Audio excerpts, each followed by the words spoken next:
because of my real estate portfolio was one of the items or one of the businesses that were in our buy box, just because we had a large real estate portfolio and thought, man, where do we spend our money? And when I was going through that kind of assessment and that process, I was like, it would be great if it's something kind of integrated into what we already have. And when you looked at it, it's like we spend a ton of money on plumbing and HVAC, and we typically don't ask any questions. Like, we'll send the maintenance guy to do some electrical work, we'll do some carpentry. I'll go do some of that, on occasion on myself.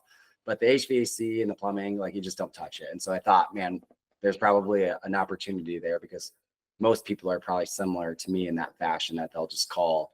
And that's probably why HVAC and plumbing are doing so well. And then it came to me through a broker that I had met through my initial search, right? So there was nothing in my area. So I wanted it close within an hour. And when I started my initial search and purchased, there was nothing out there.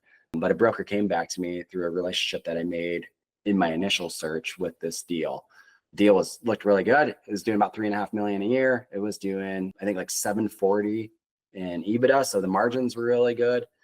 Processes were a little outdated, but still a really well-ran business in a shitty market. And I wish, I knew when I bought it then, and even today I look back on it and think, man, I should have never bought that because of that reason alone. Because the market? Galesburg, Illinois. So a small, dying industrial city south of the metro that I live in, central Illinois. Just kind of a bad place to be in if you're looking for any long-term growth, right? So, I pigeonholed myself right out of the gate with that deal, because there was just not a lot of room for organic growth in that market. But we looked at it as just kind of being a foundational piece, a platform to building something bigger. What they had was they'd been in the market for 22, 23 years, had lived in the market their entire lives, were well known amongst all of the business owners, contractors, senior citizens that they serviced, and they're real prominent in the community. And so their name and their business, that went a long way, right? That carried a lot of weight. Yeah. Okay. And then so when did you close? We closed on that business in September of 23. My years are getting all messed up. Okay. And then what happened next?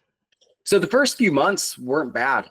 So the owner was going to stay on until the first of the year, and things ran pretty smoothly. We took on a pretty large job, which he cautioned us when we were going through that. It was like $300 and some thousand HVAC job.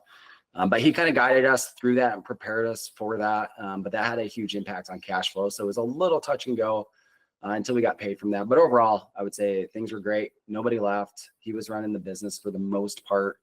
And then in January, he left. And, through that, I would say that 3 or 4 months that he was on site, right, I didn't spend nearly enough time with him. I didn't spend nearly enough time evaluating the business or learning the business. And so he left, and I had these crazy plans, right? Like, we were going to install a new CRM.